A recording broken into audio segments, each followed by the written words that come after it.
Kerry's speech today was, they said, just a huge speech, and he called it his farewell speech, and I'm telling you, it couldn't come soon enough for John Kerry. And it was nothing really but anti-Israel, and at times anti-Semitic.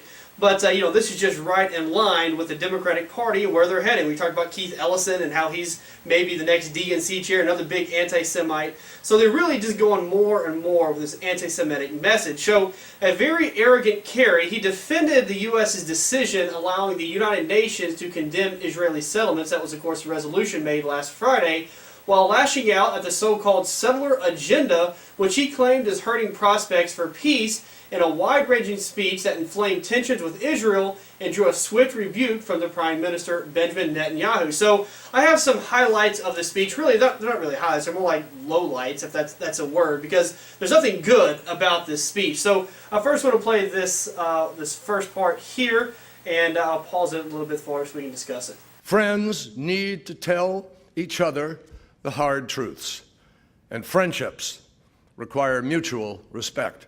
If the choice is one state, Israel can either be Jewish or democratic. It cannot be both. And it won't ever really be at peace. This has got to be the most anti-Semitic statement from a high-ranking government official ever in the United States history. I mean, you mean to tell me just because the state is Jewish, they can't also be a democratic state? I mean, how does this even make sense? I'm trying to wrap my head around this. I mean, newsflash to Kerry, but Israel's already a democratic state. They have free elections where they did elect Benjamin Netanyahu, much to the disappointment of Kerry and Obama. And they also have freedom of religion. I mean, Judaism may be their official religion, but Jews, Christians, Baha'is, and yes, even Muslims practice in peace there. In fact, the Israeli government protects Muslim worshippers at the Temple of the Mount, which sits atop of the Wailing Wall, which is the most sacred place in Jerusalem. I mean, do you think Saudi Arabia would do the same thing if there was a synagogue next to the Hajj, which is the Muslims' holiest site? If you didn't know that?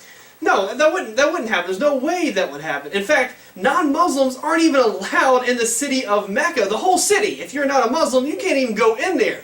Yet in Israel, they peacefully allow Muslims to worship literally right next to Jews. I mean, no country in that region is more democratic and free than Israel. So for John Kerry to say that you can't be a Jewish state and a democratic state, it's just preposterous. Like I said, completely anti-Semitic. Like Jews can't handle a democratic state or something like that. That just blows my mind that he would go that far in that statement. All right, let's continue. On this point, I want to be very clear.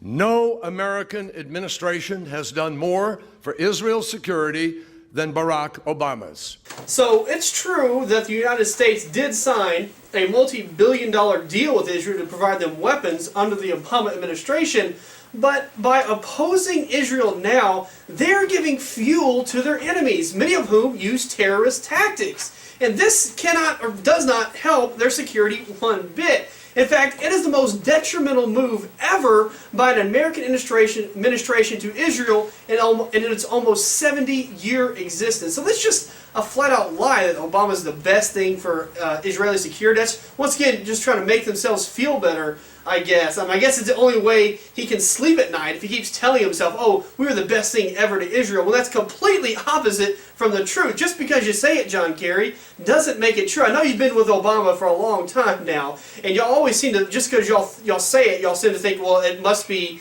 set in stone. It must be the holy word if you say it. But that's so far from the truth, it's just ridiculous. All right, let's continue here.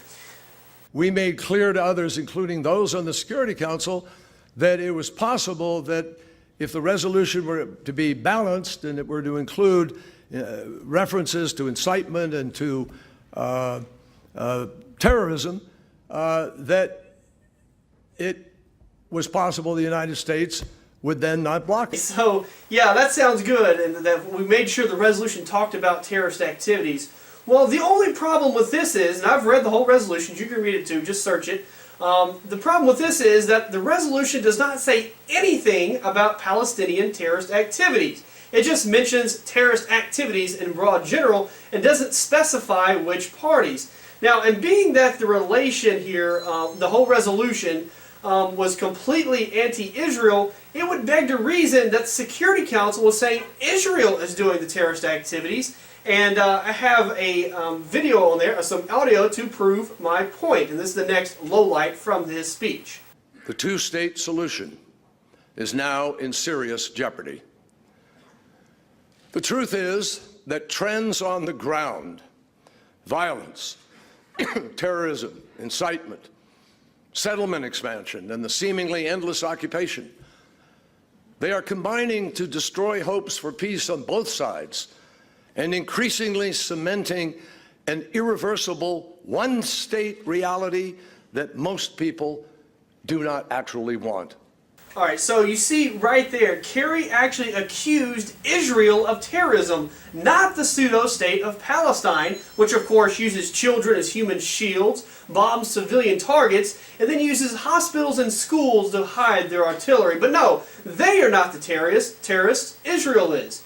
He also charges Israel with incitement, even though they are not the ones who are building secret tunnels into Israel and lobbing bombs across the border into civilian neighborhoods. But Israel, they're the ones who are inciting the violence, not the peaceful Palestinians, right?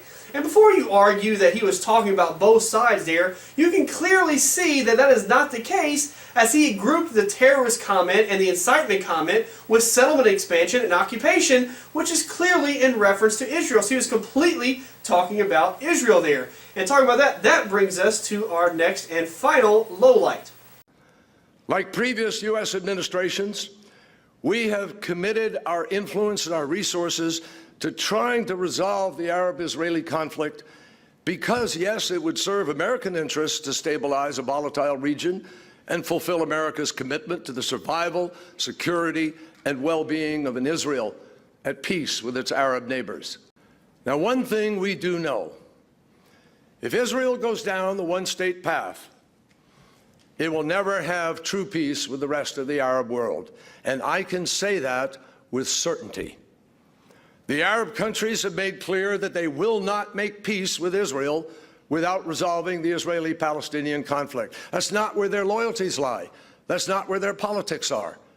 Okay, so Kerry is partially right here. A one-state solution will not lead to peace, but neither will a two-state solution. I mean, the fact is that there will never, ever be peace in that region. I mean, and then you hear Kerry there, he talked about Arab interest. Well, guess what? The Arab world only has one interest, especially as a lot of these Muslim Arab Palestinians. They only have one interest, and that is wiping out all of Israel and her people off the face of the earth. That is their interest, and they will continue to fight until that is done, until that is completed, until they wipe Israel off and wipe the Jews off the face of the earth. Then they'll be happy.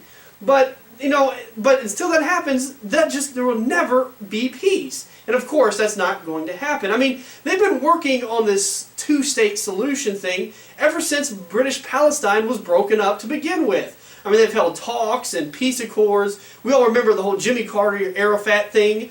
How that was supposed to bring peace over there. But nothing has really ever come from it. This is where we're still here, pretty much the same position we've been in after the 6-Day War, at least. And like I said, it never will. Nothing ever will come from a two-state solution. It just won't happen because the two parties are too far apart. And let's not forget that the Jews have been dealing with this since their arrival in the Israel area 3,000 years ago from Egypt. And you can read all about that story in the book of Exodus if you want to. That's how long this has been going on for the Jewish people to fight for that land over there. Therefore, if that's the case, if there will never be peace there, and a two-state solution won't work, and a one-state solution won't work either, we have to figure out what is best for the United States, because that is ultimately what I care about, and that's what Americans care about. Like anything, how does it affect us? How is it going to affect Americans? That's what we need to look at. So, does Kerry really believe that creating a two-state solution is better for the United States? I mean, is it really better for us to create another Muslim country that will no doubt hate us and our way of life and be another country where terrorists can be trained and harbored? Or maybe, do you think it is better that we expand the borders of our current and only real ally in the area, to make them more powerful in the region, to combat terrorism, terrorism and other anti-American forces. So really, if you think about it, you have two choices. It's either A, we expand an ally, or B, we create an enemy. That is our two choices. You know, whether you two-state solution, Judaism, whatever, you know, just if you don't care about that, and a lot of people don't, because we, you know, we have a big Jewish population in the United States, but it's not very large considering, you know, our other size of population. So we have to figure out what's best for Americans, and that's our choices. You know, strengthen an ally or create an enemy. That's what's going to happen. Those are the two outcomes of a one-state solution, create an ally, or the two-state solution, which is create an enemy. So for the sake of America, I think it is better to have one Jewish state than to create a Palestinian state. Also, it is better to have one Jewish state for the Palestinians as well. So we talk about a Palestinian state, and I think you get a little bit confused about that because there are a lot of Jewish Palestinians. Palestinians is more of a race. So, you know, there's a lot of Palestinians in there. But there's Christian Palestinians, there's Jewish Palestinians, and of course there's Muslim Palestinians. So if another Muslim state is created, which is what the Palestinian state would be, then it would be run by religious heretics like those in Iran, and who will execute non-Muslims and force women to shame themselves by wearing the burqa and not being able to get an education. So really, if you want to create what's best for all parties, it's best for the Palestinian people and the United States to have just one free Jewish state rather than a Jewish state and a Palestinian state.